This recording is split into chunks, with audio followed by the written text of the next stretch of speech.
السلام عليكم.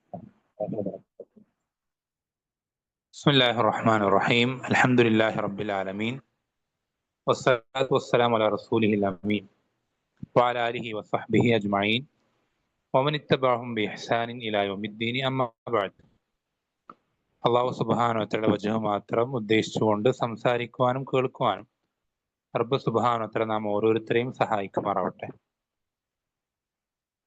ഇൻഷാ അല്ലാഹ് അള്ളാഹു സുബ്ഹാനഹു വ തആലയുടെ മഹത്തായ അനുഗ്രഹത്താൽ ഒന്നുകൊണ്ട് മാത്രം നബി സല്ലല്ലാഹു അലൈഹി വസല്ലമയുടെ ഹദീസുകളിൽ നമ്മുടെ ജീവിതത്തിൽ നമ്മുടെ സ്വഭാവം മെച്ചപ്പെട്ടതാക്കാനും ഏറ്റവും ഉത്തമമായിട്ടുള്ള ഗുണങ്ങൾ അത് നമുക്ക് കരസ്ഥമാക്കാനുമൊക്കെ നമ്മളെ അങ്ങേയറ്റം സഹായിക്കുന്ന, അതിന് നമുക്ക് വേണ്ട മാർഗനിർദ്ദേശങ്ങൾ ഉൾക്കൊള്ളുന്ന ഹദീസുകൾ ഇൻഷാ അല്ലാഹ് നമ്മൾ ഇന്ന് പഠനം ആരംഭിക്കുകയാണ്.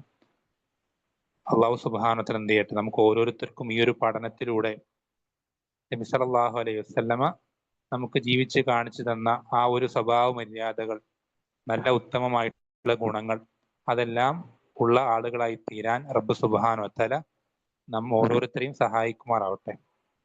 നമ്മൾ അതിന്റെ പ്രാധാന്യം പ്രത്യേകം വിശദീകരിക്കേണ്ടതില്ല. സ്വഭാവ മര്യാദകൾ നമുക്ക് എല്ലാവർക്കും അറിയുന്ന കാര്യമാണ്. എത്രത്തോളം നബി സല്ലല്ലാഹു അലൈഹി വസല്ലം പഠിപ്പിച്ചു തന്നിട്ടുണ്ട്. ശരിയായ തൗഹീദും അതേപോലെ തന്നെ ഈമാനും ഒക്കെ ഉള്ള ഒരാൾക്ക് അവന്റെ തൗഹീദും ഈമാനും കഴിഞ്ഞാൽ പിന്നെ ആഖിറത്തിൽ ഏറ്റവും കൂടുതൽ മീസാനിൽ പ്രവർത്തനങ്ങൾ തൂക്കി നോക്കുമ്പോൾ ഏറ്റവും അധികം കനം തൂങ്ങുക അവന്റെ സൽക്കർമ്മങ്ങളായിരിക്കും എന്ന് നബി സല്ലല്ലാഹു അലൈഹി വസല്ലം പഠിപ്പിച്ചു തന്നിട്ടുണ്ട്. അത്രയധികം പ്രതിഫലമുള്ള കാര്യമാണ്. ചില ഹദീസുകളിൽ കാണാം നബി സല്ലല്ലാഹു അലൈഹി വസല്ലം പഠിപ്പിച്ചു തന്നിട്ടുണ്ട്, ഒരു അടിമ, തൗഹീദുള്ള ഈമാനുള്ള ഒരു വ്യക്തി അവന്റെ സൽസ്വഭാവം കൊണ്ട് ഒരുപാട് നിസ്കരിക്കുകയും നോമ്പെടുക്കുകയും ചെയ്ത ഒരാളുടെ ദറജയിലേക്ക് എത്തും എന്നും ഹദീസുകൾ പഠിപ്പിച്ചു തന്നിട്ടുണ്ട്. അതേപോലെ തന്നെ മറ്റൊരു ഹദീസിൽ കാണാം, ഒരാൾ അവന്റെ സ്വഭാവം നന്നാക്കിയാൽ സ്വർഗത്തിലെ ഏറ്റവും മധ്യമായിട്ടുള്ള, ഏറ്റവും സെന്റർ ആയിട്ടുള്ള സ്ഥലത്ത് ഞാൻ അവനൊരു വീട് ജാമ്യം നിൽക്കാം, ഉറപ്പ് നൽകാം. അങ്ങനെ ഒരുപാട് ധാരാളക്കണക്കിന് ഹദീസുകൾ ഈ ഒരു വിഷയത്തിന്റെ ശ്രേഷ്ഠത, പ്രാധാന്യത്തെ അറിയിക്കുന്നതുണ്ട്. അത് നമുക്ക് പലതും കടന്നു വരുന്നുണ്ട് ഇൻഷാ അല്ലാഹ്. അപ്പോ ഇത്രയധികം ഗൗരവമുള്ള, പ്രാധാന്യമുള്ള ഒരു വിഷയമാണ് നമ്മൾ ഈ പഠനം ആരംഭിക്കുന്നത്. അതുകൊണ്ട് ആ ഒരു ഇമ്പോർട്ടൻസോടുകൂടി തന്നെ പഠിക്കാനും അതുപോലെ തന്നെ പ്രാവർത്തികമാക്കാനും ശ്രദ്ധിക്കണമെന്ന് ആദ്യമായി ഉണർത്തുകയാണ്. അള്ളാഹു സുബ്ഹാനഹു വ തആല ഈ ഒരു പ്രവർത്തനത്തെ അവന്റെ അടുക്കൽ ഉപകരിക്കുന്നൊരു സ്വാലിഹായ അമലായി സ്വീകരിക്കുമാറാവട്ടെ. ഇവിടെ ആദ്യം നമ്മുടെ ഗ്രന്ഥത്തിൽ ഒന്നാമത്തെ വിഷയമായിട്ട് കൊടുക്കുന്നത് ബാബുൽ ഇഖ്ലാസ് വ ഇഹ്ദാറു നിയ്യതി ഫിൽ ഉമൂരി കുല്ലിഹ. ഇഖ്ലാസിനെ സംബന്ധിച്ചും അതേപോലെ തന്നെ എല്ലാ പ്രവർത്തനങ്ങളും, എല്ലാ കാര്യങ്ങളിലും നിയ്യത്ത് കൊണ്ടുവരുന്നതിനെ സംബന്ധിച്ചുമാണ്. എന്താണ് നിയ്യത്ത് എന്ന് പറഞ്ഞാൽ? നമുക്കറിയാം, മനസ്സിൽ ഒരു കാര്യം ചെയ്യുമ്പോൾ ഉണ്ടാകുന്ന ലക്ഷ്യം, അതിനാണ് നിയ്യത്ത് കൊണ്ട് ഉദ്ദേശിക്കുന്നത്. അത് നമ്മുടെ മനസ്സിൽ നമ്മൾ എന്തൊരു കാര്യം ചെയ്യുമ്പോഴും അതിന്റെ പിന്നിൽ നമുക്കൊരു ഉദ്ദേശം ഉണ്ടാവും. ആ ഉദ്ദേശമാണ് നിയ്യത്ത്. ആ ഉദ്ദേശമാണ് നിയ്യത്ത്. അപ്പോൾ ഇഖ്ലാസ് കൊണ്ട് അർത്ഥമാക്കുന്നത്, നമ്മളൊരു ഇബാദത്ത്, ഒരു സൽപ്രവർത്തി നമ്മൾ ചെയ്യുമ്പോൾ ആ പ്രവർത്തനത്തിലൂടെ റബ്ബിന്റെ അടുക്കൽ ആഖിറത്തിൽ കിട്ടുന്ന പ്രതിഫലം, റബ്ബിന്റെ അടുക്കൽ കിട്ടുന്ന ആ ഒരു നരകത്തിൽ നിന്ന് രക്ഷപ്പെടുകയോ സ്വർഗത്തിൽ പ്രവേശിക്കുകയോ അല്ലെങ്കിൽ റബ്ബിന്റെ തൃപ്തി കരസ്ഥമാക്കുകയോ ഇങ്ങനെയുള്ള എന്തെങ്കിലും ഒരു ചിന്തയല്ലാതെ മറ്റൊരു ചിന്തയും നമ്മുടെ മനസ്സിൽ വരാതെ നോക്കുക എന്നുള്ളതാണ് ഇഖ്ലാസ് കൊണ്ട് അർത്ഥമാക്കുന്നത്. എന്ന് വെച്ചാൽ, നമ്മുടെ മനസ്സിൽ മറ്റെന്തെങ്കിലും ഒരു ചിന്ത നമ്മുടെ മനസ്സിലേക്ക് കടന്നു വന്നു കഴിഞ്ഞാൽ, ഉദാഹരണത്തിന് നിസ്കാരം, ഒരാൾ നിസ്കാരത്തിലൂടെ റബ്ബിന്റെ തൃപ്തി ആഗ്രഹിക്കുന്നതിന് പകരം ആളുകൾ ഞാൻ അധികം നിസ്കരിക്കുന്ന നിസ്കാരക്കാരനാണെന്ന് കരുതണം, അല്ലെങ്കിൽ എല്ലാവരും ഞാൻ ഒരുപാട് ഇബാദത്ത് ചെയ്യുന്ന ഒരാളായി എന്നെ മനസ്സിലാക്കണം, അങ്ങനെ എന്തെങ്കിലും ഒരു ചിന്ത. ഉദാഹരണം, സ്വതക്ക നൽകുക. നമ്മുടെ നാട്ടിലൊക്കെ ധാരാളം ചാരിറ്റി പ്രവർത്തനങ്ങളൊക്കെ ചെയ്യുന്ന ആളുകളുണ്ട്. അതിൽ പല ആളുകളും സ്വതക്ക നൽകുന്നത് പരസ്യപ്പെടുത്താറൊക്കെ ഉണ്ട്, പത്രങ്ങളിലും സോഷ്യൽ മീഡിയയിലൊക്കെ. ധാരാളം അത് പ്രചരിപ്പിക്കാറും പരസ്യപ്പെടുത്താറൊക്കെ ഉണ്ട്. അവരിൽ പല ആളുകളും കരുതുന്നത് എന്നെ ആളുകൾ വലിയൊരു ധർമ്മിഷ്ഠനായി കണക്കാക്കണം എന്ന് വിചാരിച്ചിട്ടാണ്. അപ്പൊ ആ ഒരു വിചാരം എന്താണ്? ഇഖ്ലാസിന് എതിരാകുന്ന വിചാരമാണ്. ഇഖ്ലാസ് ഉള്ള ഒരാൾക്ക് അള്ളാഹു സുബ്ഹാനഹു തൃപ്തിപ്പെടണം, അവന്റെ അടുക്കലുള്ള പ്രതിഫലം കിട്ടണം, അവന്റെ അടുക്കൽ നരകശിക്ഷയിൽ നിന്ന് രക്ഷപ്പെടാൻ സാധിക്കണം എന്ന ചിന്തയല്ലാതെ മറ്റൊരു ചിന്തയും ഇഖ്ലാസ് ഉള്ള ഒരാൾക്ക് ഉണ്ടാവുകയില്ല. അപ്പൊ ആ ഒരു ചിന്ത മാത്രം നമ്മുടെ മനസ്സിൽ നിലനിർത്തുന്നതിനാണ് ഇഖ്ലാസ് എന്ന് പറയാം. മറ്റേതെങ്കിലും ഒരു ചിന്ത അവിടെ കടന്നു വന്നു കഴിഞ്ഞാൽ അത് ഇഖ്ലാസിനെ ബാധിക്കും. എന്താണ് ഇഖ്ലാസിന്റെ പ്രാധാന്യം? എന്താ? അത് താഴെ വരുന്ന ഹദീസിൽ നമ്മൾ വായിച്ചാൽ നമുക്ക് മനസ്സിലാക്കാൻ സാധിക്കും. എന്താണ് നബി സല്ലല്ലാഹു അലൈഹി വസല്ലം പറയുന്നത്? ഒന്നാമത്തെ ഹദീസ്, അൻ ഉമർ ബിൻ ഖത്താബ് റളിയല്ലാഹു അൻഹു ഖാൽ. ഉമർ ബിൻ ഖത്താബ് നമുക്ക് പ്രത്യേകം പരിചയപ്പെടുത്തേണ്ട ആവശ്യമില്ല. സ്വഹാബികളിൽ ഏറ്റവും ശ്രേഷ്ഠനായ അബൂബക്കർ റളിയല്ലാഹു അൻഹു കഴിഞ്ഞാൽ രണ്ടാം സ്ഥാനം ഉമർ ബിൻ ഖത്താബിനാണ്. രണ്ടാമത്തെ ഖലീഫയും ഇദ്ദേഹം തന്നെയാണ്. അദ്ദേഹം എന്ത് ചെയ്യാണ്? പറയുകയാണ്, ഖാല റസൂലുള്ളാഹി സ്വല്ലല്ലാഹു അലൈഹി വസല്ലം, നബി സല്ലല്ലാഹു അലൈഹി വസല്ലം പറഞ്ഞു, ഇന്നമൽ അഅമാലു ബിന്നിയ്യ, എല്ലാ പ്രവർത്തനങ്ങളും അത് ഉണ്ടാകുന്നത് നീയത്ത് കൊണ്ടാണ്. എല്ലാ പ്രവർത്തനം വെച്ചാൽ ഒരു പ്രവർത്തനം നമുക്ക് നീയത്തില്ലാതെ ഒരു അമല് പോലും ചെയ്യാൻ കഴിയില്ല. നമ്മൾ ഉറക്കത്തിൽ എന്തെങ്കിലും അറിയാതെ എന്തെങ്കിലും ചെയ്തു പോവുക എന്നതല്ലാതെ നമ്മുടെ മനസ്സിൽ ഒരു ഉദ്ദേശമില്ലാതെ നമ്മൾ ഒരു പ്രവർത്തനം നമുക്ക് ചെയ്യാൻ കഴിയൂല. സ്വബോധമുള്ള, വകതിരിവുള്ള, സ്ഥിരബുദ്ധിയുള്ള, ഭ്രാന്തൊന്നും ബാധിച്ചിട്ടില്ലാത്ത ഒരാൾ, അയാളെ സംബന്ധിച്ചിടത്തോളം എന്തൊരു പ്രവർത്തനം അയാൾ ചെയ്യുമ്പോഴും അതിന് പിന്നിൽ ആ ചെയ്യുന്ന ഒരാൾക്കൊരു ഉദ്ദേശം ഉണ്ടാവും. എല്ലാ പ്രവർത്തനത്തിനും ഉണ്ടാവും. അതാണ് ഇന്നമൽ അഅമാലു ബിന്നിയ്യ, എല്ലാ പ്രവർത്തനങ്ങളും നീയത്തിന്റെ അടിസ്ഥാനത്തിലാണ് എന്ത് ചെയ്യുന്നത്? എല്ലാ പ്രവർത്തനങ്ങളും അത് ഉണ്ടാകുന്നത് എല്ലാം അങ്ങനെയാണ്. എന്തെങ്കിലും ഒരു നീയത്ത് ഉണ്ടാകും. എന്തൊരു പ്രവർത്തനം ഏതൊരാൾ ചെയ്യുമ്പോഴും അതിന്റെ പുറകിൽ ഒരു നീയത്ത് ഉണ്ടാകും. എന്നിട്ട് എന്താ ശ്രദ്ധിക്കേണ്ട കാര്യം? എന്താ? വൈന്നമാലിംരിഇം മാനവ, ഓരോ വ്യക്തിക്കും അവൻ എന്താണോ നീയത്താക്കിയത് അത് മാത്രമേ ലഭിക്കുകയുള്ളൂ. അതാണ് വിഷയം. ഓരോ വ്യക്തിയും എന്താണോ നീയത്താക്കിയത് അതേ അവന് ലഭിക്കൂ, വേറൊന്നും അവന് കിട്ടൂല.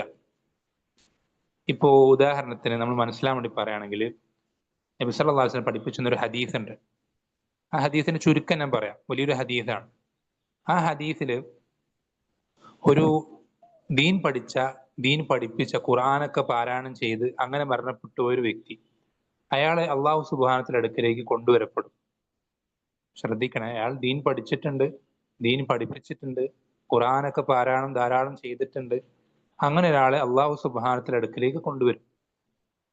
അള്ളാഹു സുബ്ഹാനഹു വതആല അവന് ചെയ്തു കൊടുത്ത അനുഗ്രഹങ്ങളെ അവന് ബോധ്യപ്പെടുത്തി കൊടുക്കുമ്പോൾ അവൻ അതൊക്കെ അംഗീകരിക്കും. എന്നിട്ട് അള്ളാഹു ആ അടിമയോട് ചോദിക്കും, ഈ അനുഗ്രഹങ്ങൾക്ക് പകരമായി നീ എനിക്ക് വേണ്ടി എന്താണ് ചെയ്തത് എന്ന് ചോദിക്കുമ്പോൾ ആ വ്യക്തി വളരെ കാര്യമായിട്ട് റബ്ബിനോട് മറുപടി പറയുന്നത് എന്താ? റബ്ബേ, ഞാൻ നിന്റെ മാർഗത്തിൽ ദീൻ പഠിച്ചു, നിനക്ക് വേണ്ടി ദീൻ പഠിപ്പിച്ചു, നിന്റെ തൃപ്തി ആഗ്രഹിച്ചുകൊണ്ട് ഖുർആൻ പാരായണം ചെയ്തു എന്ന് പറയുമ്പോൾ റബ്ബ് സുബ്ഹാനഹു വതആല ആ വ്യക്തിയോട് തിരിച്ചു പറയും, നീ പറഞ്ഞത് കളവാണ്, നീ പറഞ്ഞത് കളവാണ്. നീ ദീൻ പഠിച്ചതും പഠിപ്പിച്ചതും ഖുർആൻ നല്ല ഭംഗിയിൽ പാരായണം ചെയ്തതൊക്കെ ആളുകൾ നീ നല്ല ആലിമാണ്, നല്ല വലിയ പണ്ഡിതനാണ്, അങ്ങേയറ്റം നല്ല ശബ്ദമാധുര്യത്തിൽ പാരായണം ചെയ്യുന്ന ഒരു കാര്യമാണ് എന്നൊക്കെ പറയപ്പെടാൻ, ആ ഒരു ഫേമസ് ആകാൻ, ഒരു പേര് കിട്ടാൻ, അതിനു വേണ്ടിയിട്ടാണ് നീ ചെയ്തത്. നീ അതിനു വേണ്ടിയിട്ടാണ്. പക്ഷെ റബ്ബിന് ഹൃദയം അറിയാലോ, നമ്മുടെ കൽബിൽ നമ്മൾ എന്താണ് നിയത്ത് വെക്കുന്നത്, നമ്മൾ എന്താണ് ഉദ്ദേശിക്കുന്നത് റബ്ബിനറിയാം. ആ അതുകൊണ്ട് റബ്ബ് എന്ത് ചെയ്യാണ്? പറയാണ്, നീ ഉദ്ദേശിച്ചത് അതാണ്. നീ ഈ പ്രവർത്തനങ്ങളൊക്കെ ചെയ്തു, ശരി തന്നെ. പക്ഷെ നീ ഇത് ചെയ്യുമ്പോ നീ നിന്റെ മനസ്സിൽ കരുതിയത് ആളുകൾ നിന്നെ ഇങ്ങനെയൊക്കെ വിചാരിക്കണം, അവര് നിന്നെ ഇങ്ങനെയൊക്കെ പറയണം എന്നാണ്. എന്നിട്ട് അള്ള പറയുന്നത് എന്താണെന്നറിയോ? ശ്രദ്ധിക്കണേ. അള്ള പറയുന്നത്, നീ ഉദ്ദേശിച്ചത് പറയപ്പെട്ടിട്ടുണ്ട്, ആലിമാണ് എന്ന് ജനങ്ങൾ നിന്നെ പറ്റി പറയുന്നുണ്ട്, അതൊക്കെ ദുനിയാവിൽ പറയപ്പെട്ടിട്ടുണ്ട്. പക്ഷെ നിനക്ക് അതേ ഉള്ളൂ, അത് നിനക്ക് ആ പ്രതിഫലം ഉള്ളൂ. എൻ്റെ അടുക്കൽ നിനക്ക് ഇവിടെ എന്തില്ല, ഒരു പ്രതിഫലവും ഇല്ല എന്ന് അള്ളാഹു സുബ്ഹാനഹു വ തആല എന്ത് ചെയ്യും, അവനെ പറയുകയും അവന്റെ വിഷയത്തിൽ വിധി കൽപ്പിച്ച് അവനെ മുഖം നിലത്ത് കുത്തിയ അവസ്ഥയിൽ വലിച്ചഴച്ചുകൊണ്ട് നരകത്തിലേക്ക് വലിച്ചെറിയുകയും ചെയ്യും. ഇവിടെ നമ്മൾ ചിന്തിച്ചു നോക്കിയേ, അയാൾ പ്രവർത്തിച്ചിട്ടുണ്ട്, അമല് ചെയ്തിട്ടുണ്ട്, കുറെ ദീൻ പഠിച്ചു, കുറെ പലതും പഠിപ്പിച്ചു, ഖുറാനൊക്കെ ധാരാളം പാരായണം, ഒരുപാട് അമലുകൾ അയാൾ ചെയ്തിട്ടുണ്ട്. പക്ഷെ ആ അമലുകൾ ചെയ്യാൻ അദ്ദേഹത്തെ പ്രേരിപ്പിച്ചത് ആളുകൾ എന്നെ പുകഴ്ത്തണം, ആളുകൾക്കിടയിൽ ഞാനൊരു പണ്ഡിതനാണെന്നുള്ള ഒരു പേര് കിട്ടണം, പ്രശംസ കിട്ടണം, പ്രശസ്തി കിട്ടണം, ഫേമസ് ആകണം, ഈ ഒരു ചിന്തയായിരുന്നു അദ്ദേഹത്തിന് ഉണ്ടായിരുന്നത്. അതുകൊണ്ട് തന്നെ എന്തായി, അള്ളാഹു സുബ്ഹാനഹു വ തആല, അള്ളാഹുവിന്റെ അടുക്കൽ പ്രതിഫലമില്ല. ആളുകൾ ഇദ്ദേഹം വിചാരിച്ചതുപോലെ ഒക്കെ പറഞ്ഞു, പ്രശംസയൊക്കെ കിട്ടി, പ്രശസ്തിയൊക്കെ കിട്ടി, പക്ഷെ അള്ളാഹുവിന്റെ അടുക്കൽ പ്രതിഫലം ലഭിക്കുകയില്ല. അതാണ് വൈന്നമാ ലിംറിഇൻ മാ നവ. ഓരോരുത്തരും എന്താണോ നിയത്താക്കിയത്, ഉദ്ദേശിച്ചത്, അതേ അവന് കിട്ടുള്ളൂ. ഇന്നമ എന്ന് പറഞ്ഞാൽ അത് മാത്രം എന്നുള്ള അർത്ഥമാണ്. അപ്പൊ ഇന്നമൽ അഅ്മാലു ബിന്നിയ്യ, എല്ലാ പ്രവർത്തനങ്ങളും നീയത്ത് കൊണ്ട് മാത്രമാണ് ഉണ്ടാവുന്നത് എന്ന് മാത്രമല്ല, ഓരോ ആളുകളും എന്താണോ നീയത്താക്കിയത് ആ പ്രതിഫലമേ അവർക്ക് ലഭിക്കുകയുള്ളൂ, ആ പ്രതിഫലം മാത്രമേ അവർക്ക് ലഭിക്കുകയുള്ളൂ. ഇതാണ് ഈ ഹദീസിന്റെ ഏറ്റവും ഇമ്പോർട്ടന്റ് ആയിട്ടുള്ള ഭാഗം. ഈ ഭാഗം വിശദീകരിക്കാൻ നമ്മൾ സാധാരണ ഒരു കാര്യം വ്യക്തമാക്കാൻ വേണ്ടിയിട്ട് നമ്മൾ എക്സാമ്പിൾ ഒക്കെ പറയാറുണ്ട്, ഉദാഹരണമൊക്കെ പറയാറുണ്ട്. അതേപോലെ നബി സല്ലല്ലാഹു അലൈഹി വസല്ലം എന്ത് ചെയ്യാണ്, ഇവിടെ ഒരു ഉദാഹരണം പഠിപ്പിച്ചു തരാണ്. ഈ ഉദാഹരണത്തിന്റെ പ്രത്യേകത എന്താന്ന് വെച്ചാൽ നമുക്ക് വായിച്ചാൽ മനസ്സിലാവും. അത് പ്രത്യക്ഷത്തിൽ എല്ലാവരുടെയും അമല് ഒരേപോലെ ഉണ്ടാവും, എല്ലാവരുടെ അമലും ഒരേപോലെ ഉണ്ടാവും. പക്ഷേ നിയത്തിൽ എന്ത് ചെയ്യും, മാറ്റം വന്നതുകൊണ്ട് പ്രതിഫലത്തിൽ വലിയ മാറ്റം സംഭവിക്കും. എന്താണ് ഉദാഹരണം? നബി സല്ലല്ലാഹു അലൈഹി വസല്ലം പറയുന്നത്, ഫമൻ കാനത് ഹിജ്റതുഹു ഇലല്ലാഹി വറസൂലിഹി ഫഹിജ്റതുഹു ഇലല്ലാഹി വറസൂലിഹി. എന്താണ് ഉദാഹരണം പറയുന്നത്? ഹിജ്റ. ഹിജ്റ എന്ന് പറഞ്ഞാൽ നമുക്കറിയാം, നബി സല്ലല്ലാഹു അലൈഹി വസല്ലം മക്കയിൽ നിന്ന് മദീനത്തേക്ക് എന്ത് ചെയ്തിട്ടുണ്ട്, സ്വന്തം നാടും വീടൊക്കെ ഉപേക്ഷിച്ച് യാത്ര, അതിനാണ് ഹിജ്റ. ഹിജ്റ എന്ന് പറഞ്ഞാൽ ഒഴിവാക്കുക എന്നർത്ഥം. നേർക്ക് നേരെ പറയുമ്പോൾ ഒഴിവാക്കുക. അതായത് നമുക്ക് ഒരു നാട്ടിൽ ജീവിക്കുമ്പോൾ ആ നാട്ടിലായി എന്നുള്ള കാരണത്താൽ, ആ നാട്ടിലെ സാഹചര്യങ്ങളും പ്രശ്നങ്ങളൊക്കെ കൊണ്ട് നമുക്ക് നമ്മുടെ ദീൻ മുറുകെ പിടിച്ച് ജീവിക്കാൻ സാധിക്കുന്നില്ലെങ്കിൽ നമ്മൾ നമ്മുടെ നാടിന് വേണ്ടി ദീൻ ഒഴിവാക്കില്ലല്ലോ. നമുക്ക് ദീനാണ് ഏറ്റവും വലുത്. എന്ത് നഷ്ടപ്പെട്ടാലും നമ്മൾ ദീൻ നഷ്ടപ്പെടാതിരിക്കാനാണ് നമ്മൾ പരിശ്രമിക്കുന്നത്.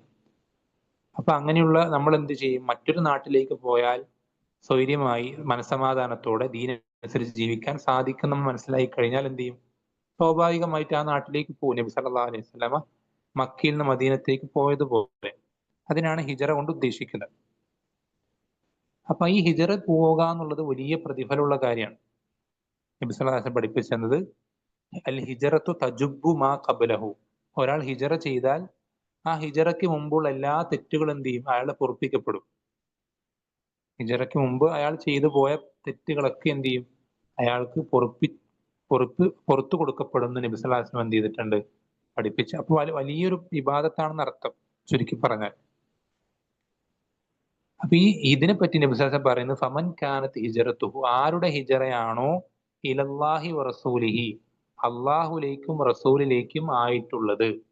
എന്നുവെച്ചാൽ അവൻ ഹിജറ ചെയ്യുമ്പോൾ അവൻ ഉദ്ദേശിക്കുന്നത്, എനിക്ക് എന്ത് ചെയ്യണം, എനിക്ക് എൻ്റെ ദീൻ കൃത്യമായി പാലിച്ച് ജീവിക്കാൻ എൻ്റെ ഈ നാട്ടിൽ പറ്റുന്നില്ല.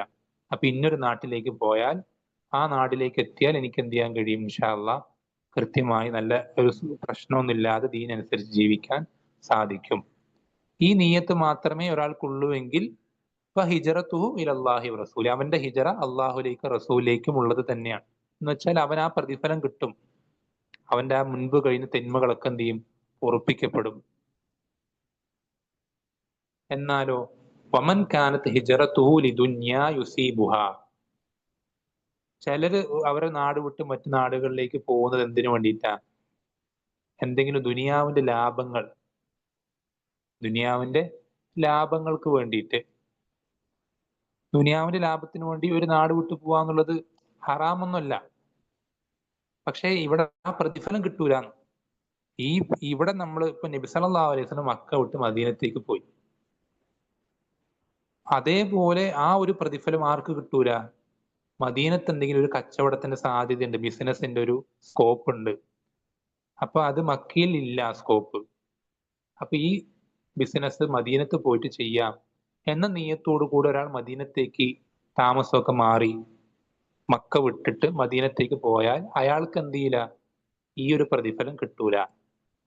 അയാൾക്ക് ഈ ഒരു പ്രതിഫലം ലഭിക്കുകയില്ല. അതേപോലെ തന്നെ അവ ഇമ്രഅത്തിൻ യതസവ്വജുഹ, വേറൊരാൾ അങ്ങനെ നാട് വിട്ട് പോകുന്നത് ഒരു സ്ത്രീയെ വിവാഹം കഴിക്കാൻ. എന്നുവെച്ചാൽ ചില സ്ത്രീകൾ എന്ത് ചെയ്യും, നിങ്ങൾ നിങ്ങളുടെ നാട് വിട്ട് ഞാനുള്ള നാട്ടിലേക്ക് വന്ന് താമസിച്ചാലേ ഞാൻ നിങ്ങളെ വിവാഹം ചെയ്യുകയുള്ളൂ എന്ന് ചില സ്ത്രീകളെ കണ്ടീഷൻ പറയാറുണ്ട്. അത് തെറ്റൊന്നുമല്ല. അപ്പൊ ആ ഒരു കണ്ടീഷൻ പൂർത്തീകരിക്കാൻ വേണ്ടി ഒരാൾ എന്ത് ചെയ്യാണ്, അയാളുടെ നാട് വിട്ട് മറ്റൊരു നാട്ടിലേക്ക് ഇതുപോലെ പോയി കഴിഞ്ഞാൽ അപ്പോഴും എന്തല്ല, ഈ പറഞ്ഞ ഈ വലിയ പ്രതിഫലം അയാൾക്കും ലഭിക്കുകയില്ല. അതാണ് ഇവിടെ പറയുന്നത് ഫഹിജറത്തുഹു ഇലാ മാ ഹാജറ ഇലൈഹി. ഇങ്ങനെയുള്ളവർക്ക് അവരുടെ ഹിജറ എന്നുള്ളത് അവരെന്തിലേക്കാണോ പോയത് അതേ അവർക്ക് കിട്ടുള്ളൂ. എന്നുവെച്ചാൽ അവർക്ക് ആ ഒരു പ്രവർത്തനം, അവരുടെ നാട് ഉപേക്ഷിച്ചത് കൊണ്ട് അവർക്ക് ആകെ കിട്ടുക ദുനിയാവിന്റെ ലാഭമോ അല്ലെങ്കിൽ ആ ഒരു സ്ത്രീയെ വിവാഹം കഴിക്കാൻ പറ്റുന്നുള്ളതല്ലാതെ അവർക്ക് ആഖിറത്തിൽ ഒരു പ്രതിഫലവും ലഭിക്കുകയില്ല. ഇവിടെ നമ്മളൊന്ന് ശ്രദ്ധിച്ചു നോക്കി ഈ ഉദാഹരണം. ഇവിടെ രണ്ടുപേരും അല്ലെങ്കിൽ രണ്ട് വിഭാഗം ആളുകളും ചെയ്യുന്നത് ഒരേ പ്രവർത്തനം, സെയിം ആണ്. പ്രവർത്തനം, അമല് ഒരേ പ്രവർത്തനം, രണ്ടാളുകൾ സെയിം ആണ്. പക്ഷെ അതിന്റെ പ്രതിഫലത്തിൽ വ്യത്യാസം നോക്കിയേ. രണ്ടുപേരുടെ പ്രതിഫലം, ഒരാൾക്ക് അയാളുടെ കഴിഞ്ഞു പോയ എല്ലാ തിന്മകളും പൊറുപ്പിക്കപ്പെട്ടു. പക്ഷെ ബാക്കിയുള്ളവർക്കോ, ഒന്നുമില്ല ആഖിറത്തിൽ. അവർക്ക് ആഖിറത്തിൽ ഒരു പ്രതിഫലമില്ല. രണ്ടുപേരും ചെയ്തത് ഒരേ കാര്യം. അത് നമുക്ക് മനസ്സിലാക്കി തരുന്നത് എന്താ? നമ്മുടെ പ്രവർത്തനങ്ങളിൽ ശരിയായ നിയ്യത്ത് ഉണ്ടായിരിക്കുക എന്നുള്ളത് വളരെ ഇമ്പോർട്ടൻ്റ് ആണ്. എത്രത്തോളം എന്ന് പറഞ്ഞാൽ നമ്മൾ ശരിക്ക് നല്ല നിയ്യത്ത് എത്രത്തോളം നമുക്കുണ്ടോ അത്രത്തോളം നമുക്ക് എന്ത് ചെയ്യും, നമ്മുടെ ജീവിതത്തിൽ ഓരോ സെക്കൻഡുകളും നമുക്ക് ഇബാദത്താക്കി ലാഭമുള്ളതാക്കി മാറ്റാൻ പറ്റും. ഏതുപോലെ എന്ന് പറഞ്ഞാൽ സുഹാബികൾപ്പെട്ട ഹുദൈഫ റളിയല്ലാഹു അൻഹു പറയാറുണ്ട്, ഞാൻ രാത്രി നിസ്കരിക്കുന്നതിൽ പ്രതിഫലം പ്രതീക്ഷിക്കുന്നത് പോലെ രാത്രി ഉറങ്ങുന്നതിലും പ്രതിഫലം പ്രതീക്ഷിക്കാറുണ്ട്. അദ്ദേഹം പറയുന്ന വാക്ക് ശ്രദ്ധിക്കണേ. ഞാൻ രാത്രി നിസ്കാരത്തിന്റെ പ്രതിഫലം നമുക്കറിയാം. ഫർദ് നിസ്കാരം കഴിഞ്ഞാൽ പിന്നെ ഏറ്റവും ശ്രേഷ്ഠ രാത്രി നിസ്കാരമാണ്. ആ രാത്രി നിസ്കരിക്കുമ്പോൾ ഞാൻ പ്രതീക്ഷിക്കുന്നത് പോലെ ഞാൻ എന്തിലും പ്രതീക്ഷിക്കും പ്രതിഫലം, രാത്രി ഉറങ്ങുന്നതിലും പ്രതിഫലം പ്രതീക്ഷിക്കാറുണ്ട്. രാത്രി ഉറങ്ങുമ്പോൾ എന്താ പ്രതിഫലം കിട്ടുക? അദ്ദേഹം ആ ഉറങ്ങുമ്പോൾ എന്താ നിയത്താക്കുന്നത്, ഞാൻ ഈ ഉറങ്ങിയാലാണ് എൻ്റെ ശരീരത്തിന് ഉന്മേഷം ഉണ്ടാവുള്ളൂ. ആ ഉന്മേഷം ഉണ്ടെങ്കിലേ എനിക്ക് സുബഹിക്ക് എഴുന്നേൽക്കാൻ സാധിക്കുള്ളൂ. അപ്പൊ സുബഹിക്ക് ഞാൻ എഴുന്നേൽക്കണമെങ്കിൽ ഇപ്പൊ ഉറങ്ങണം. അങ്ങനെ ഉറങ്ങിയാൽ ആ ഉറക്കത്തിനും കൂലി കിട്ടുന്നു. അപ്പൊ എല്ലാത്തിലും നമ്മൾ നല്ല നല്ല നിയ്യത്തുകൾ. ഇപ്പൊ വെറുതെ ഒരാളോട് പോയിട്ട് വിശേഷം ചോദിക്കുമ്പോൾ നമുക്ക് പരിചയമുള്ള കുടുംബത്തിൽപ്പെട്ട ഒരാളോട് എന്തൊക്കെയുണ്ട് വിശേഷങ്ങൾ, സുഖമല്ലേ, വീട്ടിൽ എന്തൊക്കെയാണ് കാര്യങ്ങളൊക്കെ, റാഹത്ത് തന്നെയല്ലേ എന്നൊക്കെ നമ്മൾ വെറുതെ ചോദിക്കുമ്പോൾ അതിൽ നമ്മൾക്കൊരു നിയ്യത്തുണ്ട്. എന്താണ്? കുടുംബ ബന്ധം ചേർക്കുക, അല്ലെങ്കിൽ അയാളുടെ മനസ്സിനൊരു റാഹത്ത്, സമാധാനം കൊടുക്കുക, ഒരു സന്തോഷിപ്പിക്കുക എന്നൊക്കെ നമ്മൾ നിയ്യത്ത് വെച്ചാൽ ആ വെറുതെ വിശേഷം ചോദിക്കുന്ന പോലെ എന്ത് ചെയ്യും, അതൊരു ഇബാദത്തായി മാറും, പ്രതിഫലം കിട്ടുന്ന കാര്യമായി മാറും.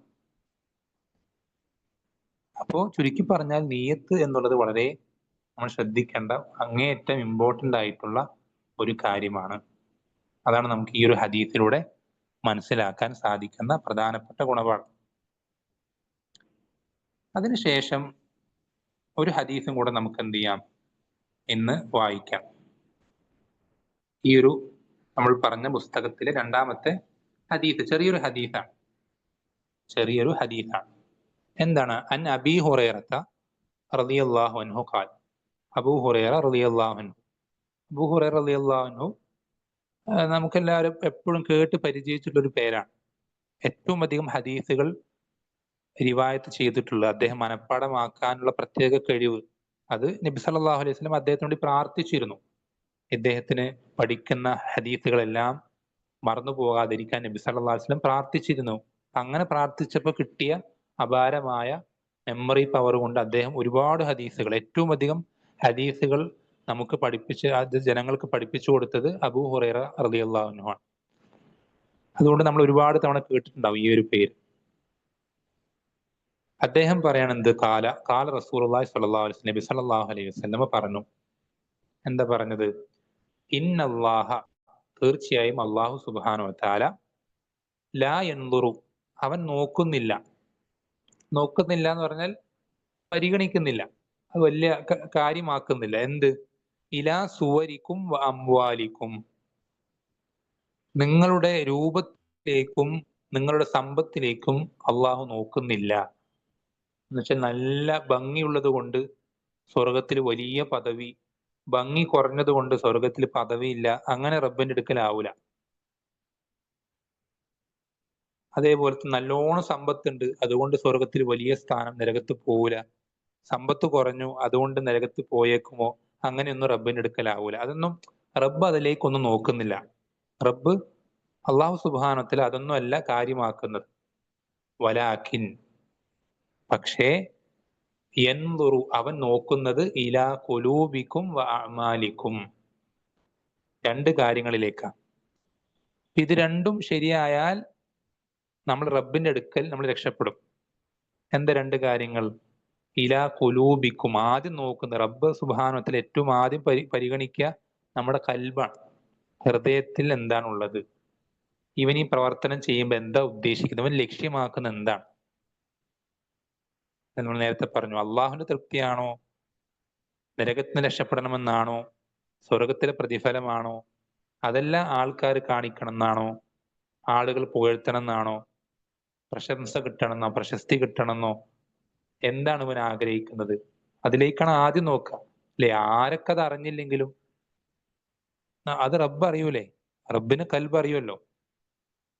നമുക്കിപ്പോ ജനങ്ങളുടെ മുന്നിൽ വെച്ചിട്ട് നമ്മൾ നല്ലത് മാത്രമേ വിചാരിക്കുന്നുള്ളൂ എന്നുള്ള രൂപത്തിൽ വരുത്തി തീർക്കാനൊക്കെ എളുപ്പമാണ്. പക്ഷെ കൽബിനകത്തുള്ളത് റബ്ബ് അറിയുമല്ലോ. റബ്ബല്ലേ പ്രതിഫലം തരാം, ജനങ്ങളല്ലല്ലോ പ്രതിഫലം തരാം. നമ്മുടെ കൽബിനുള്ളിലുള്ളത് അറിയുന്ന അള്ളാഹു സുബ്ഹാനഹു വ തആല നമുക്ക് പ്രതിഫലം തരാം. അപ്പൊ ആ അള്ളാഹു സുബ്ഹാനഹു വ തആല പ്രതിഫലം തരുമ്പോ അവിടെ റബ്ബിനെ തൃപ്തിപ്പെടുത്തുക എന്നുള്ള നീയത്ത് മാത്രമേ നമ്മുടെ കൽബിൽ ഉണ്ടാകാൻ പാടുള്ളൂ. മറ്റൊരു ചിന്തയും കടന്നു വരാൻ പാടില്ല. അത് കടന്നു വരും ട്ടോ, ഞാൻ തീരെ വരാതിരിക്കൊന്നുമില്ല. ഷെയ്ത്താൻ പല ചിന്തകളും മനസ്സിലിട്ട് തരും. പക്ഷെ നമ്മളത് കടന്നു വരുമ്പോൾ, ഷെയ്ത്താൻ ഇട്ട് തരുമ്പോൾ ഉടനെ തന്നെ എന്ത് ചെയ്യുക? അത് ഒഴിവാക്കുക. അല്ല, ഞാൻ അങ്ങനെയല്ല, ഞാൻ ആളുകളെ കാണിക്കാനല്ല, ഞാൻ അവര് തൃപ്തിപ്പെടാനോ ഇവര് ഒന്നുമല്ല, ഞാൻ എൻ്റെ റബ്ബിന് വേണ്ടിയിട്ടാണ്. നമ്മൾ എന്ത് ചെയ്യുക? അങ്ങനെ തന്നെ മനസ്സിനെ പറഞ്ഞ് അത് പഠിപ്പിച്ച് ഉറപ്പിക്കുക. അങ്ങനെയാണെങ്കിൽ കുറ്റം കിട്ടുമൊന്നുമില്ല. അങ്ങനെയാണെങ്കിൽ ആ പ്രവർത്തനം ബാത്തിലാവുകയോ അല്ലെങ്കിൽ നമുക്ക് ആ പ്രവർത്തനത്തിന് ശിക്ഷ ലഭിക്കുകയൊന്നുമില്ല. അപ്പൊ ഒന്നാമത്തെ കാര്യം, റബ്ബ് സുബ്ഹാനഹു വ തആല പരിഗണിക്കുന്നത് നമ്മുടെ കൽബാണ്. രണ്ടാമത്തത് മാലിക്കും, അമലിലേക്ക് നോക്കും. അതെന്തിനോട് പറയുന്നത് വെച്ചാല്, പല ആളുകളും നല്ലതല്ലേ എന്ന് വിചാരിച്ചിട്ട് അതിനെന്താ കുഴപ്പം എന്നൊക്കെ ചോദിച്ചിട്ട് പല കാര്യങ്ങളും ചെയ്യാറുണ്ട്. വളരെ അതൊക്കെ നല്ല കാര്യങ്ങളല്ലേ, അല്ലെങ്കിൽ അതിനൊക്കെ എന്ത് തെറ്റാണുള്ളത് എന്നൊക്കെ പല, അല്ലേ, നാട്ടിൽ പൊതുവെ അങ്ങനെ മോശമായി കണക്കാക്കാത്ത കാര്യങ്ങൾ പല ആൾക്കാരും എന്ത് ചെയ്യാറുണ്ട്, നല്ല ഉദ്ദേശം മാത്രമേ എനിക്കുള്ളൂ എന്നൊക്കെ പറഞ്ഞിട്ട് പലരും ചെയ്യാറുണ്ട്. നമ്മൾ ശ്രദ്ധിക്കേണ്ടത്, നമ്മുടെ ഉദ്ദേശം മാത്രം ശരിയായാൽ പോരാ. നമ്മുടെ ഉദ്ദേശം മാത്രം ശരിയായാൽ പോരാ. റബ്ബിന്റെ തൃപ്തി മാത്രം ആഗ്രഹിച്ചുകൊണ്ട് എന്നുള്ളത് കൊണ്ട് മാത്രം എന്താവൂല, നമ്മുടെ പ്രവർത്തനം സ്വീകരിക്കപ്പെടൂല. അതിലെന്തും വേണം, നമ്മുടെ പ്രവർത്തനം ശരിയായ പ്രവർത്തനവും ആകണം. അല്ലെ? നമ്മുടെ നാട്ടിൽ പറയാം, ലക്ഷ്യം മാർഗത്തെ സാധൂകരിക്കുന്നൊക്കെ പറയാറുണ്ട്. അത് ദീൻ പഠിപ്പിച്ചു തരുന്ന ദീനിനെതിരാണത്. ദീനിൽ ലക്ഷ്യവും മാർഗവും രണ്ടും ശരിയാണ്. ഒരേ ഒരു ലക്ഷ്യവും അതിന് ഒരേ ഒരു മാർഗം. നമ്മൾ സൂറത്തുൽ ഫാത്തിഹയിൽ സിറാത്തുൽ മുസ്തഖീം അല്ലെ, ഇഹ്ദിന സിറാത്തിൽ, ആ സിറാത്ത് എന്ന് പറഞ്ഞാൽ വഴിയാണ്. ആ വഴി, ശരിയായ വഴി ഒന്നേ ഉള്ളൂ. ആ വഴിയിലൂടെ പോയാലാണ് നമ്മൾ സ്വർഗത്തിലേക്ക്, റബ്ബിന്റെ തൃപ്തിയിലേക്ക് എത്തുകയുള്ളൂ. എന്നുവെച്ചാൽ ലക്ഷ്യവും മാർഗവും ശരിയാകണം. ശരിയായ ലക്ഷ്യത്തിലേക്ക് എത്തണമെങ്കിൽ ശരിയായ മാർഗത്തിലൂടെ സഞ്ചരിക്കണം എന്നർത്ഥം. അപ്പൊ എങ്ങനെ നമ്മുടെ അമലുകൾ ശരിയാക്കുക? അത് റബ്ബിന്റെ അടുക്കൽ ഉപകാരപ്രദമാക്കുന്നത് എങ്ങനെയാ? അതിന് സിമ്പിൾ ആയിട്ടുള്ള വഴി എന്താ? നബി സല്ലല്ലാഹു അലൈഹി വസല്ലം പറഞ്ഞെന്താ? മൻ അമില അമലൻ ലൈസ അലൈഹി അംറുനാ ഫഹുവ റദ്ദുൻ. സിമ്പിൾ ആണ്. നബി സല്ലല്ലാഹു അലൈഹി വസല്ലം പറഞ്ഞെന്താ? ഞാൻ കൽപ്പിച്ചിട്ടില്ലാത്തൊരു കാര്യം ഒരാൾ ദീനായി കൊണ്ട് ചെയ്താൽ ആ പ്രവർത്തനം അത് തള്ളപ്പെടും, റബ്ബ് സ്വീകരിക്കൂല. നമ്മൾ ഇത്രയും കഷ്ടപ്പെടുന്നതും ഹറാമുകളിൽ നിന്നൊക്കെ വിട്ടു നിൽക്കുന്നതും ഇത്രയും വാജിബുകളൊക്കെ പ്രയാസപ്പെട്ട് പൂർത്തീകരിക്കുന്നതും റബ്ബ് സ്വീകരിക്കാൻ വേണ്ടിയിട്ടാണ്. നമ്മൾ ഇത്രയും കഷ്ടപ്പെട്ടിട്ട് റബ്ബ് അത് സ്വീകരിച്ചിട്ടില്ലെങ്കിൽ ഉണ്ടാവുന്ന ഒരു മാനസികാവസ്ഥ ആലോചിച്ച് നോക്ക്. വളരെ ഗൗരവമുള്ള വിഷയമാണത്. നമ്മുടെ പ്രവർത്തനം നമ്മൾ ചെയ്യുന്നത് റബ്ബ് സ്വീകരിക്കണമെങ്കിൽ ആ പ്രവർത്തനം നബി സല്ലല്ലാഹു അലൈഹി വസല്ലം കൽപ്പിച്ചതുപോലെ, അല്ലെങ്കിൽ പഠിപ്പിച്ചു തന്നതുപോലെ, കാണിച്ചു തന്നതുപോലെ, അല്ലെങ്കിൽ ചെയ്യാൻ അംഗീകരിച്ചതുപോലെ നമ്മൾ ചെയ്യണം. അങ്ങനെയാണെങ്കിൽ ഓക്കെ, റബ്ബ് സുബ്ഹാനഹു സ്വീകരിക്കും. അങ്ങനെ അല്ലെങ്കിൽ റബ്ബിനത് വേണ്ട ആവശ്യമില്ല. റബ്ബ് അത് ഫഹുവ റദ്ദുൻ, അത് തള്ളിക്കളയുന്ന, റബ്ബ് അത് സ്വീകരിക്കുകയില്ല. അതുകൊണ്ടാണ് ആയത്തുകളിലൊക്കെ കാണാം, നമ്മൾ പല ആയത്തുകൾ കണ്ടു. സൂറത്തുൽ ഗാശിയ എപ്പോഴും കേൾക്കുന്ന സൂറത്താണ്. അതിലൊരു ആയത്തിന്റെ തുടക്കത്തിൽ തന്നെ ആമിലത്തുൻ നാസിബ, ഖിയാമത്ത് നാളില് ചില മുഖങ്ങൾ കുറെ പണിയെടുത്ത് ക്ഷീണിച്ച അവസ്ഥയിലായിരിക്കും അവർ വരിക. എന്നുവെച്ചാൽ ദുനിയാവിൽ കുറെ പ്രവർത്തനങ്ങൾ ചെയ്തിട്ടുണ്ട്, അവര് കുറെ ഇബാദത്തുകൾ ചെയ്തിട്ടുണ്ട്, കഷ്ടപ്പെട്ടിട്ടാ വരുന്നത്. പക്ഷെ അവരുടെ അവസ്ഥ എന്താ? അള്ളാഹ് പറയുന്നത് അടുത്ത ആയത്തിൽ എന്താ? സ്വർഗത്ത് പ്രവേശിക്കുന്നതാണോ? അല്ല. തസ്ല നാറൻ ഹാമിയ, അവർ കത്തിയെരിയുന്ന തീയിൽ പ്രവേശിപ്പിക്കപ്പെടും. അവർ കത്തിയെരിയുന്ന തീയിലാണ് എന്ത് ചെയ്യുക? പ്രവേശിക്കുക. എന്താ കാരണം? എന്താ? ഈ ഒരു കാരണം കൊണ്ടാണ്. റബ്ബിന്റെ തൃപ്തി മാത്രമേ ഞാൻ ഉദ്ദേശിക്കുന്നുള്ളൂ, നല്ലത് മാത്രമേ ഞാൻ വിചാരിക്കുന്നുള്ളൂ എന്ന് കരുതിക്കൊണ്ട് നബി സല്ലല്ലാഹു അലൈഹി വസല്ലമയുടെ അധ്യാപനങ്ങൾക്ക് എതിരാകുന്ന പ്രവർത്തനങ്ങൾ ചെയ്താൽ അത് റബ്ബ് സ്വീകരിക്കൂല, റബ്ബ് സുബ്ഹാനഹു വ തആല സ്വീകരിക്കൂല. അത് നമ്മൾ എന്ത് ന്യായം പറഞ്ഞിട്ടാണെങ്കിലും നമ്മൾ ശ്രദ്ധിക്കണം. നമുക്ക് ആളുകളോട് തർക്കിച്ച് ജയിക്കാനും സമർത്ഥിക്കാനൊക്കെ എളുപ്പമാണ്. പക്ഷെ നമുക്ക് അതൊന്നുമല്ലോ പരലോക വിജയമല്ലേ നമ്മുടെ ലക്ഷ്യം. റബ്ബിന്റെ അടുക്കൽ നമുക്ക് ഈ പ്രവർത്തനങ്ങൾ ഉപകരിക്കുക എന്നുള്ളതല്ലേ നമ്മൾ ഇതുകൊണ്ട് ലക്ഷ്യം അർത്ഥമാക്കുന്നത്. അതിന് നമുക്ക് നബി സല്ലല്ലാഹു അലൈഹി വസല്ലം അധ്യാപനങ്ങൾ അത് അറിയിച്ചു തരുന്ന രൂപത്തിലേ നമ്മൾ എന്ത് ചെയ്യാവൂ? പ്രവർത്തിക്കാവൂ. നമുക്കതല്ലാതെ മറ്റൊരു വഴിയില്ല. നമുക്കതല്ലാതെ നമ്മുടെ പ്രവർത്തനങ്ങൾക്ക് പ്രതിഫലം ലഭിക്കാൻ മറ്റൊരു വഴിയും നമുക്കില്ല. ഒറ്റൊരു കാര്യം മാത്രം ഞാൻ പറഞ്ഞ് അവസാനിപ്പിക്കാൻ.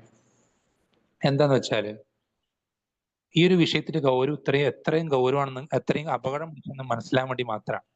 അതായത് നബി സല്ലല്ലാഹു അലൈഹി വസല്ലമ, നമുക്കറിയാലോ നബി സ്വല്ലല്ലാഹു അലൈഹി വസല്ലമയ്ക്ക് ഖിയാമത്ത് നാളിൽ ഹൗദുണ്ട്, ഹൗദുൽ കൗസർ. അതിൽ നിന്ന് നബി സല്ലല്ലാഹു അലൈഹി വസല്ലമയെ പിൻപറ്റിയ ആളുകൾക്ക് വെള്ളം കൊടുത്തുകൊണ്ടിരിക്കെ ഉളുവിന്റെ അടയാളങ്ങൾ പ്രകാശിക്കുക, എന്ന് വെച്ചാൽ ഉളുവിന്റെ അടയാളങ്ങൾ പ്രകാശിക്കുക ഈ ഉമ്മത്തിന്റെ മാത്രം പ്രത്യേകതയാണ്. അങ്ങനെ കുറച്ച് ആളുകൾ എന്ത് ചെയ്യണം? ദൂരെ നിന്ന് ഈ ഹൗദിലേക്ക് വരുന്നത് നബി സല്ലല്ലാഹു അലൈഹി വസല്ലം കാണുന്നുണ്ട്, ഒരു വലിയൊരു വിഭാഗം. അപ്പൊ നബി സല്ലല്ലാഹു അലൈഹി വസല്ലം ഇവർ വരുന്നത് കാത്തു നിൽക്കുകയാണ്. എന്തിനു വേണ്ടി? അവിടുത്തെ ഉമ്മത്താണല്ലോ. അപ്പൊ ഈ ഉമ്മത്തിന് ഹൗദിൽ നിന്ന് വെള്ളം കോരി കൊടുക്കാൻ വേണ്ടി നബി സല്ലല്ലാഹു അലൈഹി വസല്ലം വെയിറ്റ് ചെയ്ത് ഇങ്ങനെ നോക്കി നിൽക്കുമ്പോൾ ഈ ഹൗദിലേക്ക് ഇങ്ങനെ ലക്ഷ്യമാക്കി വരുന്ന ആളുകൾ എന്ത് ചെയ്യും? മലക്കുകൾ വഴി വെച്ച് തടഞ്ഞിട്ട് അവരെ നരകത്തിന്റെ വഴിയിലേക്ക് പിടിച്ചു വലിച്ചുകൊണ്ട് പോകും. അപ്പൊ നബി സല്ലല്ലാഹു അലൈഹി വസല്ലം പറയാം, അതെന്റെ ഉമ്മത്താണ്, അതെന്റെ ഉമ്മത്താണെന്ന് പറയുമ്പോൾ മലക്കുകൾ തിരിച്ചെന്താ പറയാന്നറിയോ? ഇന്നക ലാ തദ്രി മാ അഹ്ദസു ബഅദക്, റസൂലേ, താങ്കളുടെ കാലഘട്ട ശേഷം ഇവരെന്തൊക്കെയാണ് ദീനിൽ പുതുതായി ചെയ്തത് എന്ന് താങ്കൾക്ക് അറിയില്ല റസൂലേ. ഒന്ന് ആലോചിച്ച് നോക്കി. അവർ കുറെ പ്രവർത്തിച്ചിട്ടുണ്ട്, കഷ്ടപ്പെട്ടിട്ടുണ്ട്.